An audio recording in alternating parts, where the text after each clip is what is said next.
Hello and welcome back to yet another week of the PolitiBabble podcast, where this week we'll be looking into dictatorships. I'm Archibald Elliott, and as usual I'm joined by my superb co-host, Oliver Sykes.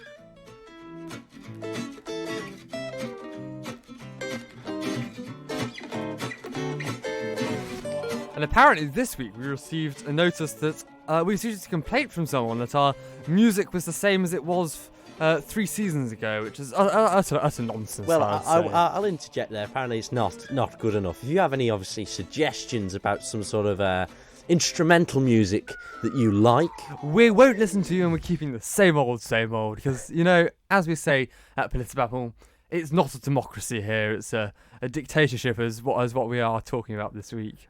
I'm not sure, what are your thoughts on the music, Oliver? Do you like it? There's only one correct answer, by the way. Well, yes, it's not too bad. I quite enjoy it. Yeah, not too bad. Not too bad. No. Just awful. Yeah. So what's been going on this week in the world of politics? In the world of politics or the world of Oliver Sykes, Archie? The world of politics is only well which matters. Well, Oliver. it's certainly been a long week. What's been going on? Well, Partygate continues. With a very interesting PMQs yesterday. I mean, it has to be up there with one of the top PMQs. You know, the week before, everyone was going to say this is going to be one of the biggest PMQs. I think yesterday's PMQs was by far better than the previous ones. I mean, my absolute favourite was when Keir Starmer, or it might be Jeremy Corbyn and Boris Johnson were absent. So they got filled in by Diane Abbott and Dominic Raab. That was I found very entertaining. Well, I do have to say my favourite remark yesterday was when Keir mentioned about the monarchy and obviously how there was apparently, I'm not going to say there was because we'll wait for the Sue Gray report. I know we're not even on current affairs yet, but yeah, basically they mentioned something about the royal family. You know, Boris should apologise, and one of the helpers to the speaker, I don't know what they're called, I'm afraid, turns around to the speaker and says, you're not supposed to mention the royal family, and the speaker, Lindsay Hoyle, goes, we do not mention the royal family in this honourable court. You know, I don't think he said, please remove those remarks, but anyway, Boris then stands up, remove the remarks at once, sir. And then there's people, Boris's front bench are going, come on, just sit down. And, you know, we had Angela Rayner and waving on the Labour Party front bench. It's certainly been an interesting week. But, as we say, I'm being controlled at the moment on my choice of whether I can say whether I like the music or not. We're going to be talking about dictatorships this week. I'm not sure this has been covered before, has it, on PolitiBabble? I can't remember. Unfortunately, I don't have a It's been perfect brainwashed. memory. You've been brainwashed. I have to wait till Sugei's report tells me if we have done it before or we haven't done it before. But until then, I really I can't say anymore. But you have been brainwashed. You're not, you are being... brainwashed? No one's brainwashed here. Well, We just all think alike. Very good. Well, I have to say, a dictatorship, if you do not know, which we're all about explaining things on PolitiBabble, breaking it down and making it easier for people to understand. So, Just before you start, I have a new idea for a new game to play on PolitiBabble. oh no, I think I should start this and bring it in next week maybe. But you bring it in today if you want. No, it's a game. Can you avoid the question? So it's a politician round where we have to. Oh yes. Where can we avoid the question? I think that's how to make it. Can you get like a good little? We'll see what happens. We've got to do this today, guys. Yeah. Yes. But anyway, a dictatorship is a form of government characterized by a single leader or group of leaders that hold government power promised to the people and little or no toleration for political pluralism or independent media. And obviously, as we know, probably one of the most iconic dictatorships has to come from Adolf Hitler in Nazi Germany. Why did I think he'd come up? Why did you think he'd come up? Yes, I know. I wonder why. Well, yes. Anyway, Archie, I'm going to pose a question to you first, which is sort of one of the questions we were going to aim for the breadth of the podcast, but I thought we'll widen it out to just, that is part of the podcast, but we'll widen it out to dictatorships itself. But it's more of a question. to you, really. Is there any good in dictatorial regimes? Do you find any part of them good in any sense? I think, yes, there is a benefit to dictatorial regimes. I think, again, there's an example of one of Pakistan in 2002. They had a sort of quasi dictator, but in some circumstances, I think where there's a weak democracy which can't necessarily control the region, it can't control very dangerous political, dangerous economic times. Or even global ethnic or religious instability. I think then one unifying dictator, which is there almost as a benevolent dictator, can actually be very useful. Because they're able to unite behind the country, they're able to provide a consistent policy, rather than if you have a weak democracy, it's all squabbling over and nothing gets done, and then usually it's over and outrun by corruption or other leaders which are a dictatorship without seeming a dictatorship, but they don't have power and it just gets factional, it gets very messy. So I think in some circumstances, a strong dictator who is the nation's best interests at heart is more beneficial than a very squabbly, messy, and weak democracy. Only in the case that, obviously, a democracy would beat a dictatorship any day, but the very problem is in certain circumstances when, with mass instability in the country, a very weak government is worse almost than no government. Very good. I mean, we sort of go back to the pandemic, and I always love to draw in these analogies of comparing, always bringing the Isle of Man into it, because, this is where we are, this is where we're based. Quite a lot of our listenership is citizens of the Isle of Man. Obviously, we have people from all over. Well, we don't know, we should get the analytics We are out, going to get our analytics out soon. Hopefully, yes. We'll get some great facts which we can distribute out onto our pages and really show what PolitiBabble's about. Yes. But people sort of said that, the Isle of Man was under some sort of dictatorship in the times of COVID, especially sort of, how can I put it, signs that, Howard Quayle was sort of a bit of a dictator. And I have to sort of disagree with that. But in some sense, with his control over a lot of things, with the likes of the media can only ask 2 questions and things like this, he did take quite a control on how things went. But it was the times that we lived in during then, and we did sort of have to be dictated in a sense. But a very interesting news article has been come out very recently. Maybe not by a news source which is too keen to my fellow colleague over there, but it is interesting nevertheless, which is that the US could be under right-wing dictator by 2030. A Canadian professor warns. What was the news source by any chance? Well, it was a fella who wrote it called Richard Luscombe, who was But what was writing written on in? behalf of The Guardian. Yes, Yes. I thought so. But The Guardian thinks the country is already should be run by another country, as the Yes Minister sketch put it. Well, actually, that might have been Mirror or the Daily Star. I'm not quite sure. But The Guardian is interesting news. But I don't think the US will be under a right-wing dictatorship, because it has a massive movement, especially at the moment, where there's a lot of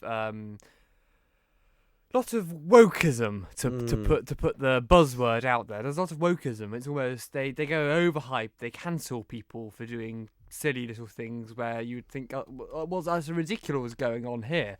So I think it wouldn't really end in a right-wing dictatorship, because you would always have historical evidence even suggests this, I suppose. You'd always have those two sides, but you'd have the Democrats and Republicans who would never agree. So it would more split the country rather than ending up in a dictatorship. There'd be civil unrest if it was, at least.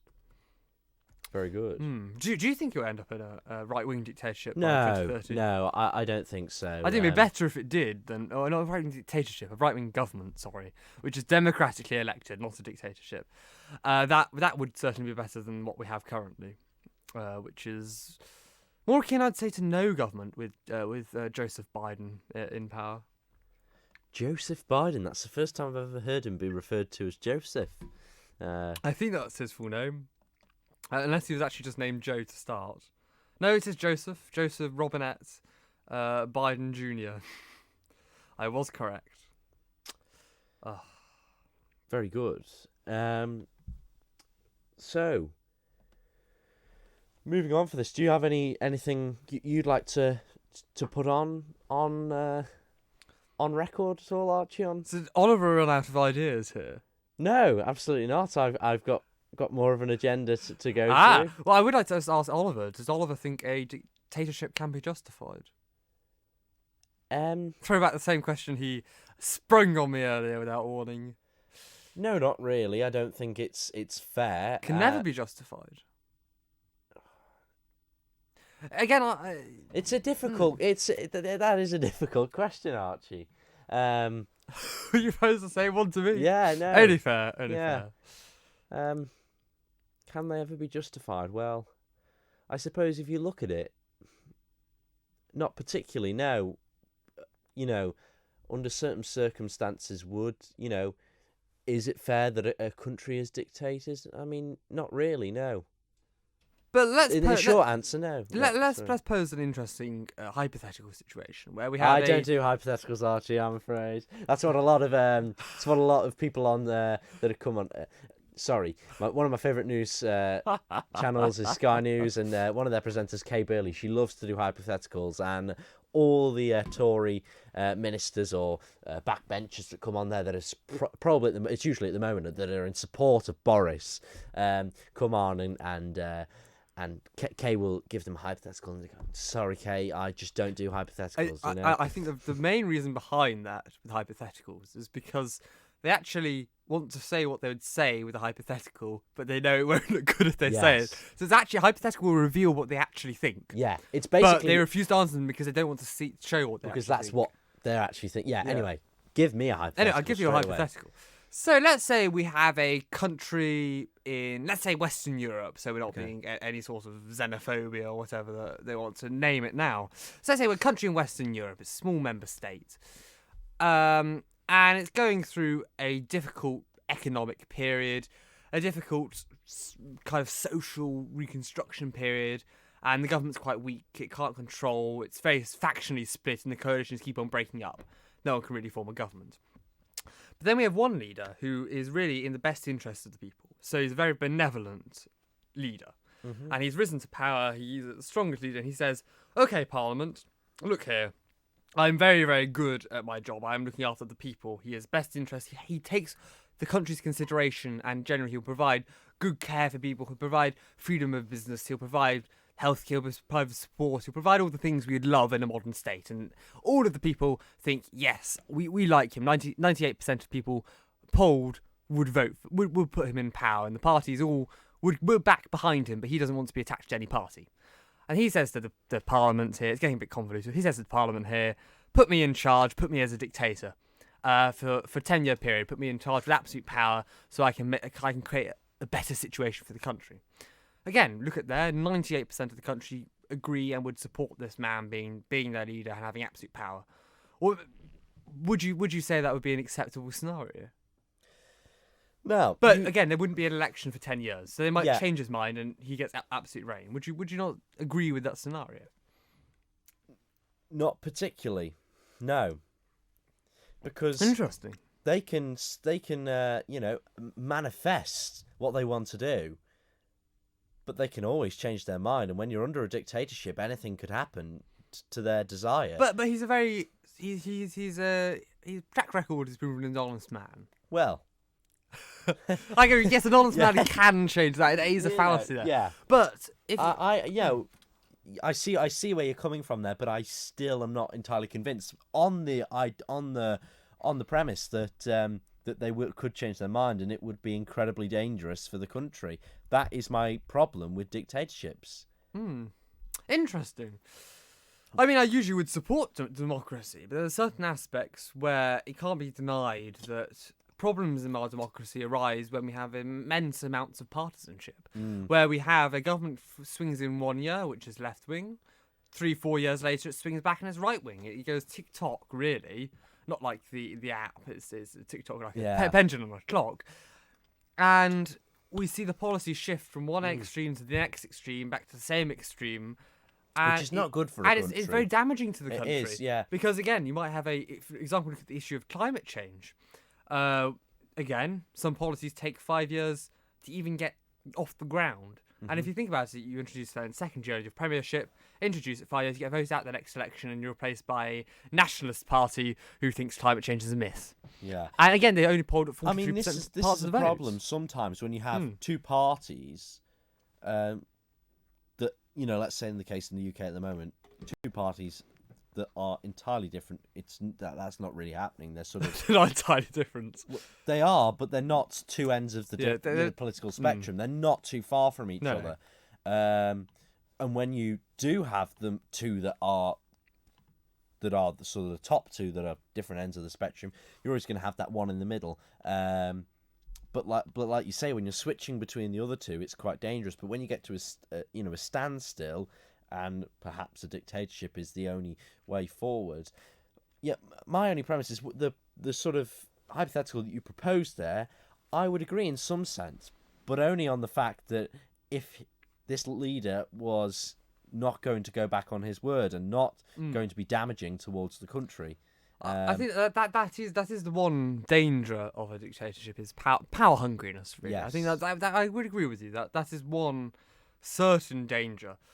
Again, I think democracy again has its massive flaws. There's flaws in everything we do. There's flaws in absolutely everything. Yeah, there's no perfect. We will never be satisfied because we are human and everyone is different. Well, what's next on your plethora of questions to pose?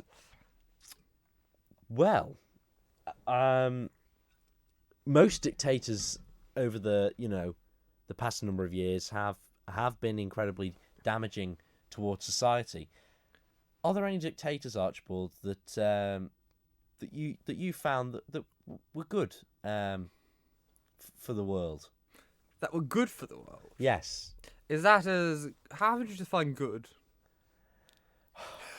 This should be more of a philosophical show, but how would I define good? Yeah, no, but what's good in this context? Is there criteria where we can judge if they're good or bad? Are they? Or do I think they're good? Yes. Is that what you're asking? Yeah. Right. Well, I think there's some who have started their dictatorship and being beneficial, but they all seem to demise near the end. They all seem to get bad and then actually end up... It's almost if you imagine this sort of arc or palabra, which goes, we do this in maths, but you have an arc or palabra, but you're throwing something off a cliff and you're throwing something on the ground in your flat plane, it'll go up and it'll go down, except this time it's not going down, it's going over the edge of the cliff. So yes, it starts to go up, it starts to do really good. When it reaches the peak of its goodness, it then starts to go down. But the problem is, it doesn't go down to the same level you were where you started. It ends up going further down, like it gets exponentially worse. So it's almost the height, the good height it reaches, it'll reach that level of badness at the end. Because almost all dictators will overstay their welcome. It's almost you want a dictator to be in charge for 20 years and say amicably at the end, yep, I've done my time now, I've left the country in a better place, I think I'll leave now. But all of them just want to stay, they outstay their welcome. And that's one of the key flaws in a dictatorship. I think an interesting dictator I find, which is the leader of Côte d'Ivoire, or at least the leader post-independence of Côte d'Ivoire, who ruled for about 30 years, Félix Houphouët-Boigny. He's a fascinating political animal. So for the first, I'd say, roughly 20 years of his rule, it was again one party ruled. He made the decisions, and the country prospered. The country had good economic growth. It had good. Its main export in Côte d'Ivoire is cocoa. And it had massive benefits of him leading the country there, and we saw that. But then towards the end of those 20 years, he ruled for another 10 after that. Something went wrong where it turned out he had this project of grandeur and he wanted to build a new capital and his tribal homeland. I can't quite pronounce the name there. Of his tribal homeland, and he built this massive basilica, which is a replica of St. Peter's Basilica in the Vatican City. And it cost a lot of money. So he took the money out of a cocoa stabilization fund, which originally was used to, when the surplus price of cocoa was sold and the price was high, it went into the fund, so that when the price was low, it subsidized the farmers, so the farmers would always get a consistent, fair price, which seems fair.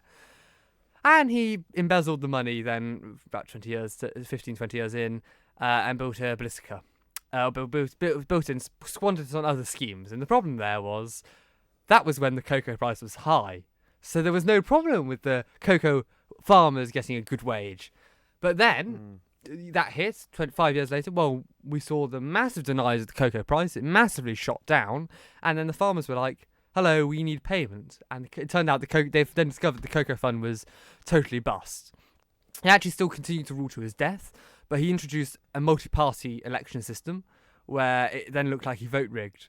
Even though he did earn a lot, he had massive respect of the people because he was their independence figure, but he started to really demise. It was almost his decisions just turned bad. So I think that's the main key problem with dictators. They always, in not all cases, but in some cases, they start off good and they end bad, and that's, I say, the good in inverted commas type of dictator. That's the model which they seem to follow. I wouldn't necessarily identify one which I've come across which has been beneficial all the way. Right. Are there any dictators you think are particularly beneficial? Not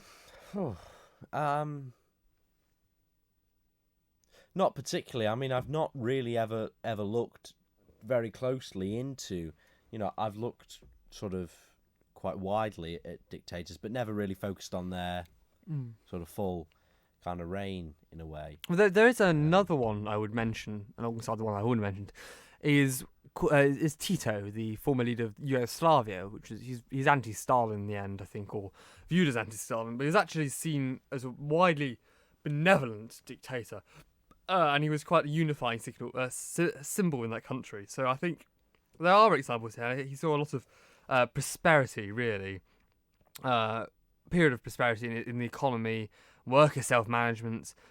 So he again had certain aspects. So there's some dictators which weren't so awful, and they were no necessarily worse than the modern democracy, apart from the fact that it wasn't a democracy and the people couldn't choose whether they supported him or not. But to use an erroneous example, we see maybe dictators such as Mao in power, how Mao was, again, seen the cult of Mao, his personality cult. He was massively revered in China, even to his death, and people were still now don't like to criticise him. He's always come back as a resurgence. People forget the evil that he did and the famines that he caused and the main project, the Great Leap Forward. He really had many failings there. It failed, had mass starvation. And the Cultural Revolution, they tend to gloss over these aspects. So people maybe remember their dictator in a benevolent way when it's not necessarily true, because they've had this mass form of power. Well, in terms of countries with dictatorships around the world, an interesting fact is that... Care to name any? Sorry? Care to name any dictatorships, current? Well, I say China is... China, they are democratically elected the Communist Party. Right. Name another one. President of Cuba. President of Cuba. Interesting. Well, I don't know too much about Cuban politics, so I can't necessarily comment. Any others? There must be more you can... Actually, no, I disagree there. Cuba is a democracy. It's a people's democracy, as it likes to call itself. Like China calls it the People's Republic of China. Well, I have a list here, Archibald. Go to another one. Of dictators around the world. So, I'm just going to rebut all your dictatorships. Sorry for the silence, but we'll go for.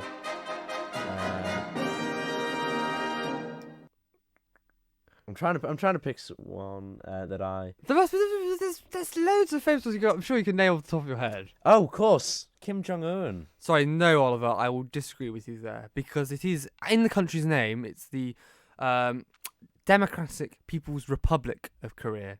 Democratic, Oliver. It can't be a dictatorship. Right. There's a really interesting point about dictatorships, though. Well, it's a fascinating this is what I'm point saying is I'm getting this from a... Is because dictatorships nearly always have democratic or republic in the name of the country. Mm-hmm. It's fascinating. It's that juxtaposition. It's if you have to tell someone you're honest, it means most likely you're not honest. Just like if you tell someone you're democratic and you have to put it in the name, you're most likely not democratic. Well, from the established website I've come from, this is where they are labelling people as dictators, and it does say that as of 2020, you may argue, but it says there's 52 nations with a dictator or or authoritarian regime ruling the country. Obviously, Archibald's there up for a different discussion, which is completely up to him. If he wants to differ on that, that's completely up to him. Mm-hmm. Well, lots of silence in this episode, it appears. Shall we move on to current affairs, or is there anything else that you wish to you've run out. about? We're happy to move on to current affairs, Oliver. Yes. Very good. I have a fascinating list of current affairs to go through. What do you want to start with, necessarily? Actually, no. What's your final view? Do you have a final thing for dictatorships, which you'd like to say? Not particularly. It's just mainly that I think that dictatorships are rather damaging. Damaging? Interesting. I would probably agree with you there, actually. We're not too necessarily different on this. We need to become different, Archibald, on this podcast. We've been too close at the moment.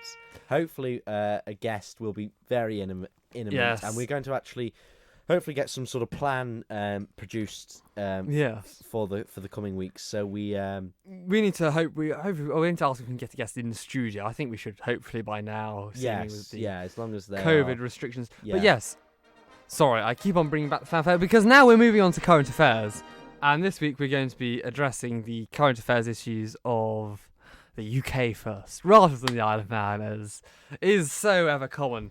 So this week it's been quite an interesting week, I feel.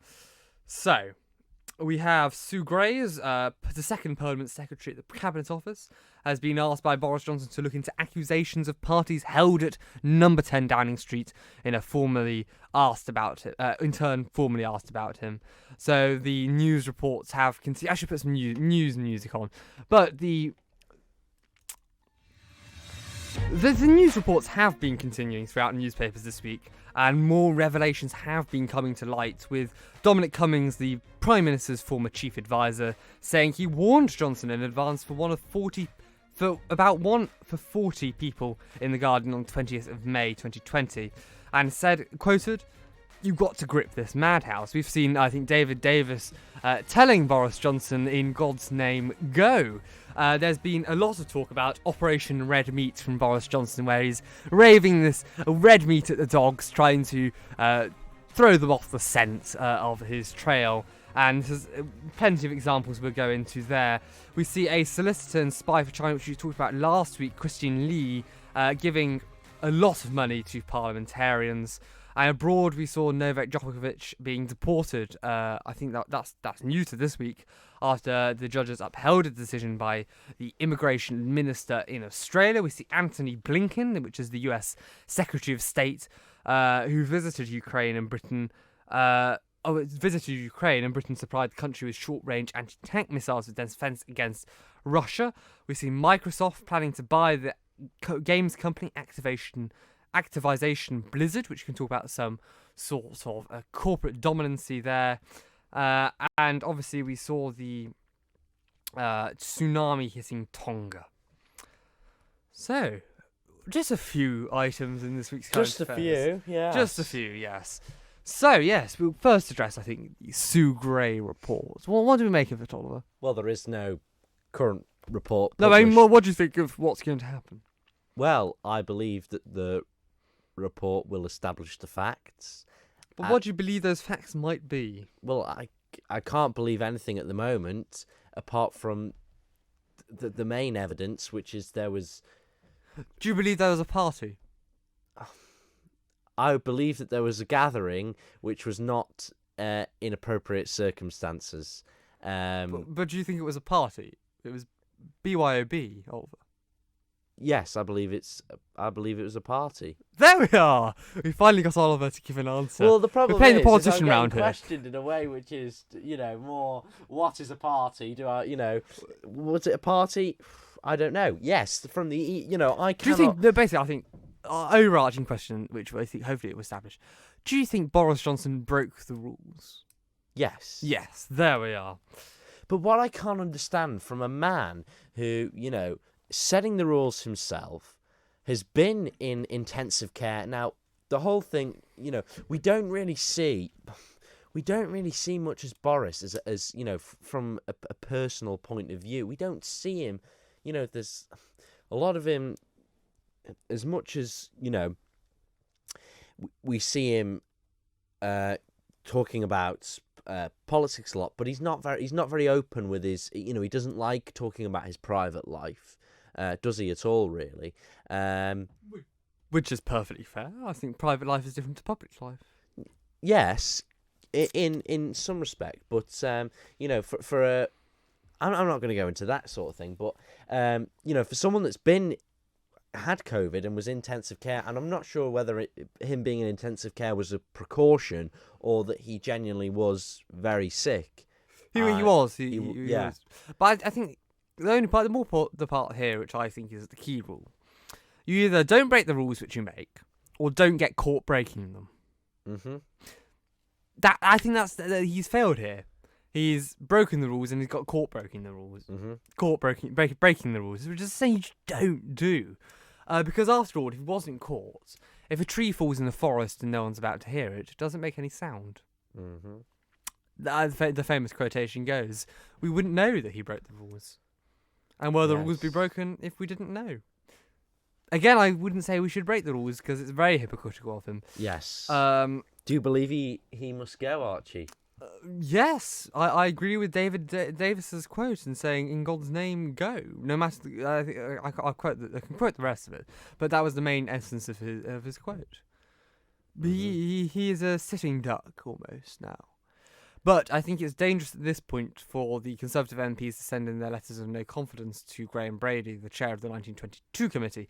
And if you're not necessarily sure what the 1922 committee is, it's the backbench committee for Parliament for the Conservative Party, and it takes confidence votes against prime ministers, basically, or other matters relating to Parliamentary Conservative Party.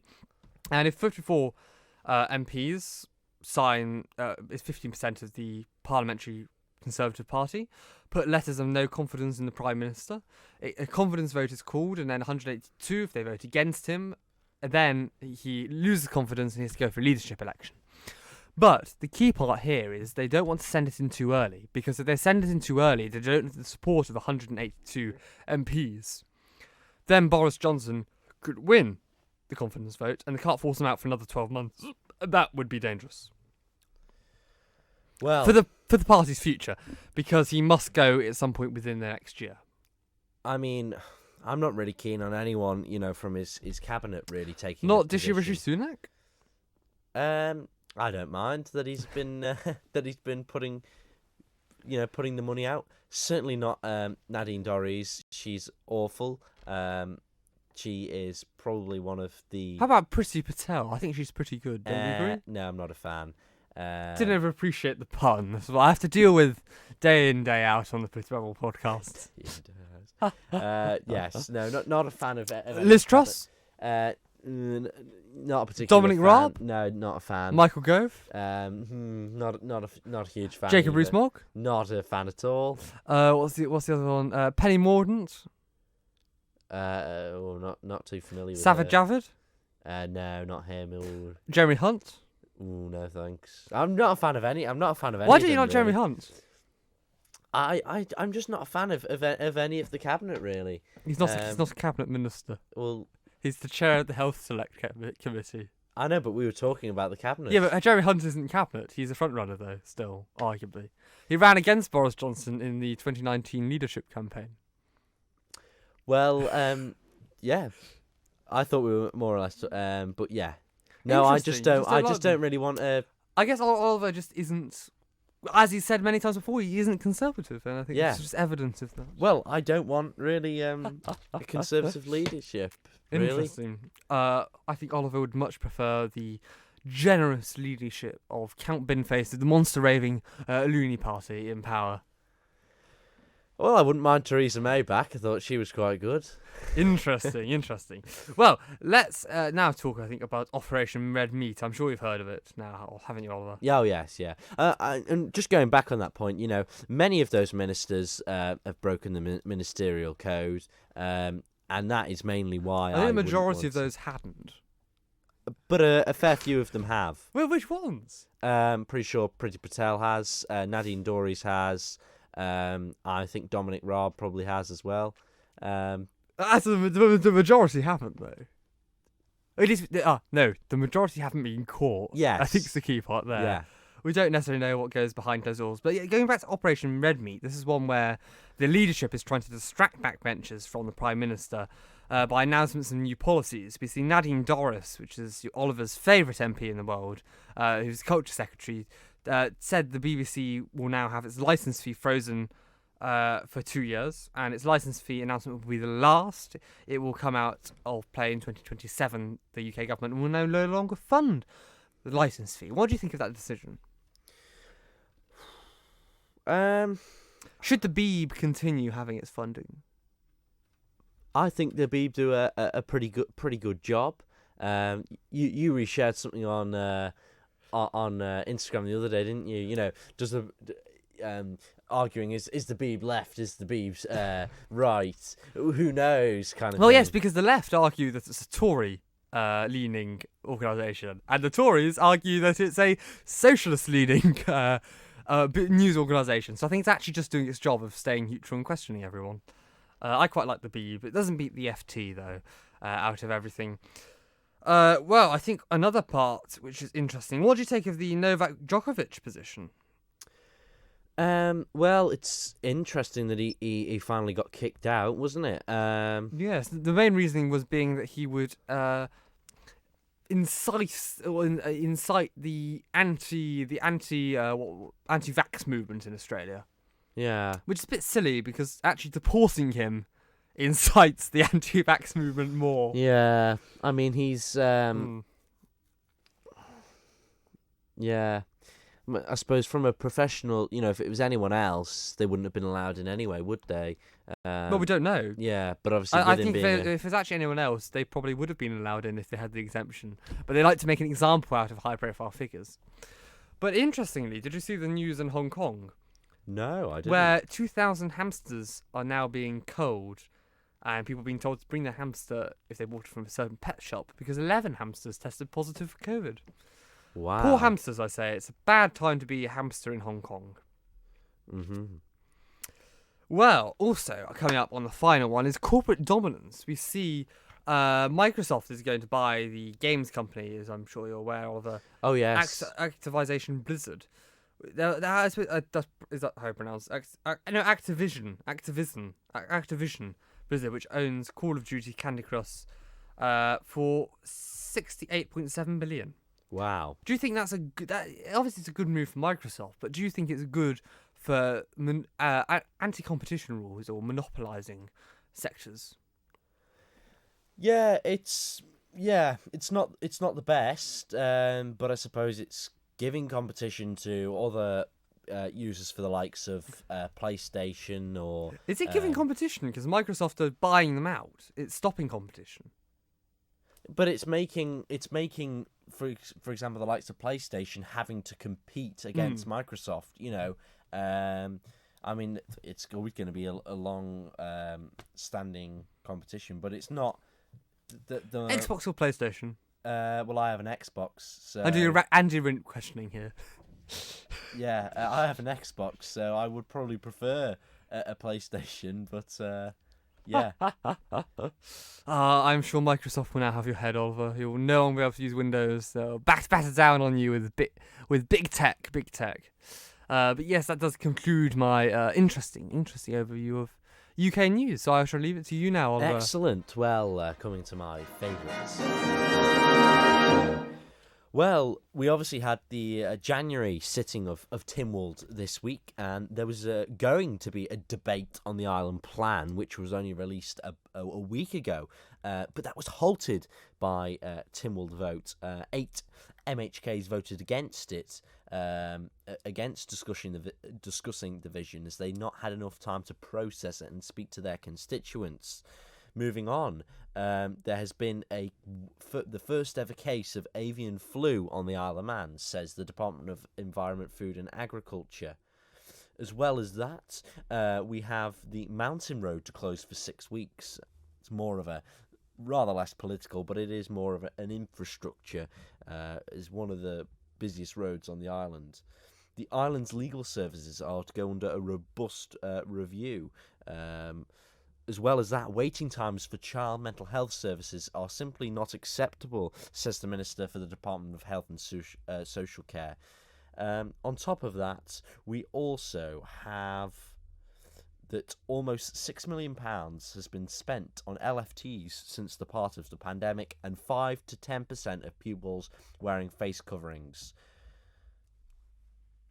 There we go. Well, if we look at the first one, I find it interesting that politicians say 5 days isn't enough to analyse a plan which is only about 23 pages and speak to their constituents. Because what they can do, and what lots of them should do, is use social media. And if they use social media effectively, it's quite easy to gather large-scale views. And you can go around and say to your constituents, "Hi, phone me or email me. I'll have a meeting if you have any queries about this."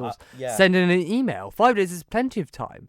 I think there was just a petty backbench revolt against trying to implement a plan for government so the government can actually go and get on with its processes and get some stuff done. Well, as Mr. Cannon has repeatedly said, the government are here to tackle the issues of the day. And he's unsure why they couldn't read it in 5 days. I mean, it's true. A lot of the MHKs...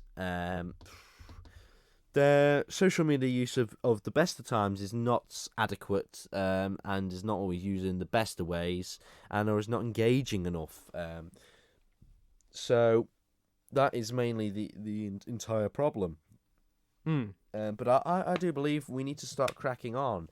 I mean, there were MHKs that it wasn't just simply those reasonings. There were multiple reasonings to why they didn't vote for it. But yes, that was one of them. Moving on, unless there was anything else you wanted to say, Archie. No, I think that covers it. Oh, well, masks. Yes, masks. Yes. So I was going straight on to masks. So there's been an update given to Tynwald, which is that about 5 to 7% of pupils are wearing face coverings, despite the education department stating that it is expected of students. How did it gather these statistics, though? I find it very confusing. What counts as wearing a mask? Does it mean I've worn a mask once in the school day? Or does it mean I wear it around the corridors? It's very, very hard. Even we looked at our music class the other day. There's only about 4 of us and a teacher. Well, one of us was wearing a mask. The teacher put on his mask just to prove a point, and he said, well, I don't know, I think one of us just put on a mask to prove a point, and was like, well, no, we look at it. Now 40% rather than 20% of us are wearing a mask. We've almost doubled the figures for mask wearing. Is that how these statistics are discovered? I'm pretty sure they did state how the statistics were saying inappropriate circumstances. So obviously, if you were I don't know, outside walking on your way into school, you probably weren't wearing a mask. So it wasn't someone outside counting the numbers. But Aubrey Castana Malou, MHK, Jason asks a lot of questions. Morehouse was asked for the figures and described the uptake as concerning. And Jason's been rather prominent in asking questions regarding face coverings. And yes, him and the minister seem to be speaking a lot regarding masks, and Jason wants an answer. He speaks too much regarding masks. I'll say that quite bluntly. Too much. It's all that goes on, and he says he speaks to several students. As politicians, you say they speak to several students, and they want to have masks in schools. I asked the majority of my peers, and I told him, if you ask the majority of my peers, you will not have a single person. You'll have maybe one person or 2 people out of 100 who will say, yes, let's wear masks. The majority of my peers think it's ridiculous we're being expected to wear masks, because frankly they're uncomfortable to wear for long periods indoors. We're already having the windows blown open and it's freezing inside. It's honestly ridiculous. He has no clear evidence for it. And now we're learning to live with it. At the height of the pandemic, the Isle of Man said that masks, were always a personal choice. Yeah, and at the end of the day, the Isle of Man's, the data wasn't as clear as it was now on masks, but still it's not entirely clear. But, essentially at the height of the pandemic, which was, I don't know when we're going to say that was, but when we were going through the worst of times, obviously masks in health and social care settings, but But the reasoning for masks in schools is apparently it reduces absence rates. But if you look at the UK government's report done over the autumn term, it's unconclusive evidence that masks actually have any effect. Because we only saw from autumn term, the absences when masks were introduced fell by only 0.5% or something ridiculously small. Very, very insignificant. We don't know whether that was just due to normal winter viruses, normal winter colds, normal winter illnesses, or from COVID. It was very negligible. And actually 80% of students said they found it was harder to communicate and it was hard to understand in class. So we're seeing a detriment to our education. I really don't understand why it's being pushed. It frankly doesn't make sense for education, especially now we're living with COVID and school children are the least likely group, really, to see any ill effect from COVID. I fail to see it. I thought, yes. Well, waiting times for child mental health services are not acceptable, says the Minister for Department of Health and Social Care. That was an issue raised by another of the MHKs, Robert Castano-Malou, Tim Glover, which, I completely agree, and it has been described as shocking and completely unacceptable, with the average current waiting time 217 days for a child, whereas for an adult it's 2 weeks, or a 3-week wait. Hopefully they can tackle this and bring it down. Obviously since the pandemic, and I'm sure that these figures have boosted up, and hopefully we can tackle this. Yes, hopefully. I think that it is that was quite the difference really in weight. Yeah, I think I agree. It's something which is quite an interesting disparity.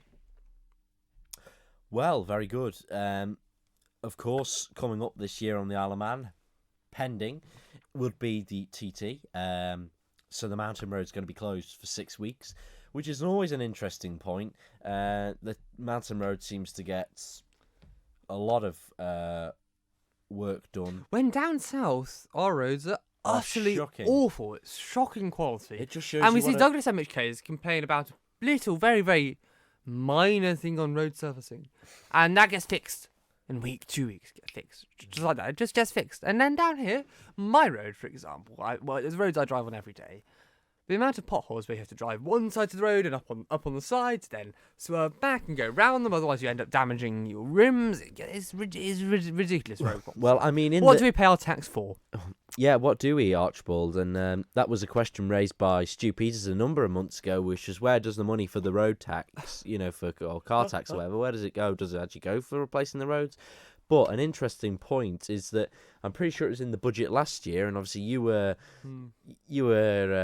political commentator of the day of the release of the budget. There was money, I'm pretty sure, allocated to resurfacing the road, which is probably I think it's called the A1 or whatever on the Isle of Man. I'm not sure, but it's one of it is probably one of the key roads, which is from Rhode Island roundabout in Douglas, just outside of Douglas, going all the way down to just before the airport in the south, which is at the moment probably one of the most appalling main roads on the island. Is it? I've not noticed anything bad about it. Are you kidding me? I haven't really noticed anything awful compared to all the roads I drive. It's like a hot knife going through butter. Yeah. Compared to all the roads I drive. Probably the best road on the south is probably going along Shore Road, Guernsey. Yes, and the new resurfaced Slock. That's quite good, and a little chunk by the Colby Level. That's quite good. Not very. Yeah, anyway. The parked cars make it yes, but that's nightmare. That's not potholes. But yes, I think we should move on to the new aspects.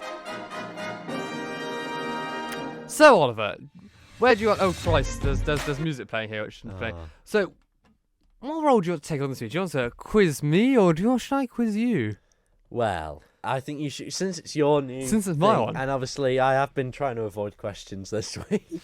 I can carry on doing so. Great. The answer is to try and avoid these questions and the follow-ups which come, and we'll gain some points and gain some not quite points. And next week we shall reverse the roles. I feel that there's going to be a lot of pressure. All right, Frank, we need your answer. I'd say some game show music coming please, here. Final answer. We're saying B. Frank, that's the right answer. That's what happens when you get a right answer on the PolitiBabble game show, coming from some of Pasco's game show for Mac Radio. I don't know what on earth that was. Oh, wow. I just typed game show music into Myriad. But yes, Oliver.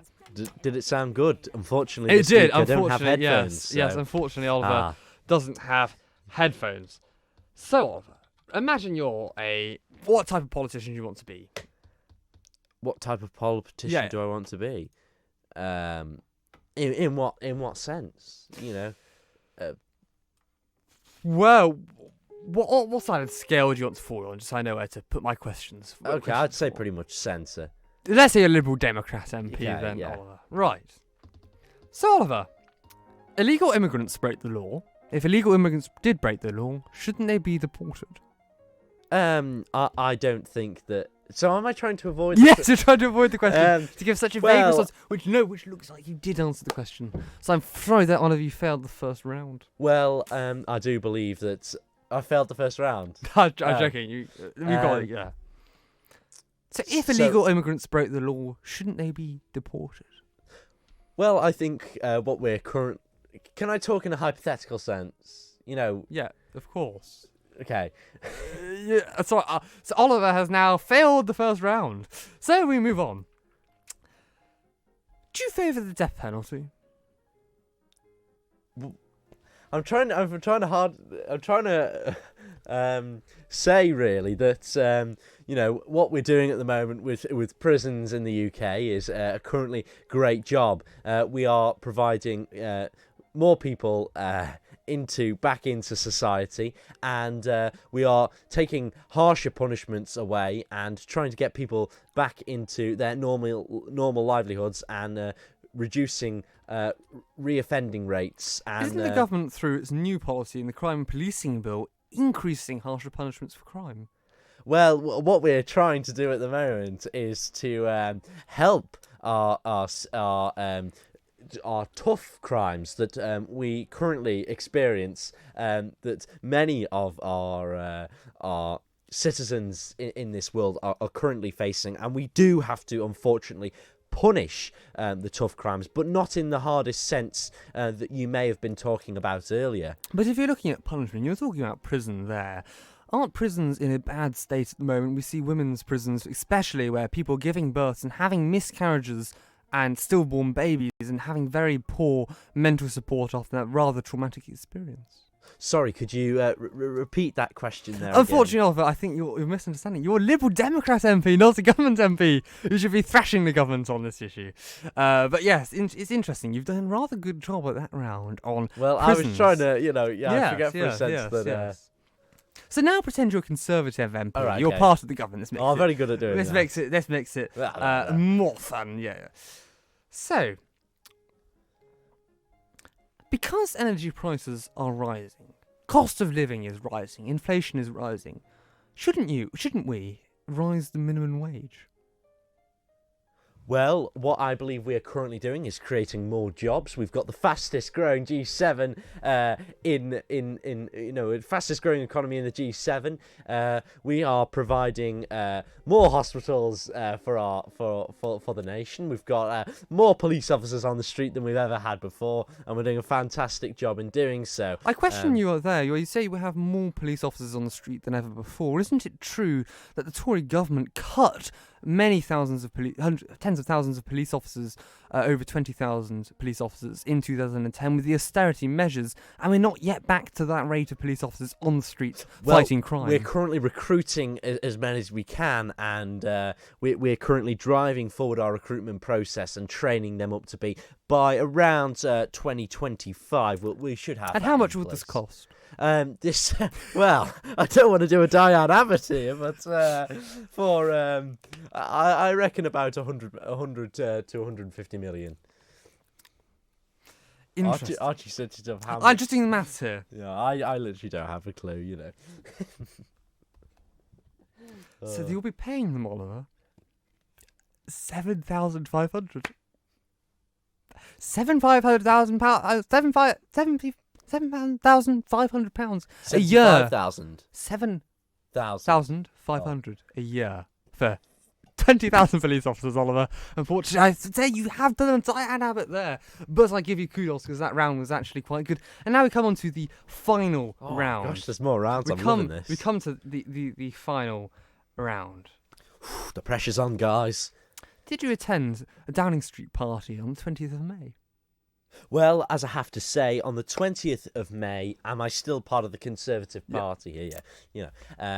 On the 20th of May, I was conducting very important constituency work, which required me to be at my residential home in my constituency. Unfortunately, I wasn't based in Westminster at the time. Then why were pictures pictured of you entering Downing Street on the 20th of May? Well, I have to say, with a suitcase, on the 20th very of suspicious. May, well, on the 20th of May, in the morning of 20th of May, I went to go see the Prime Minister on a very important issue, which was needing to be raised, and I needed to consult the Prime Minister.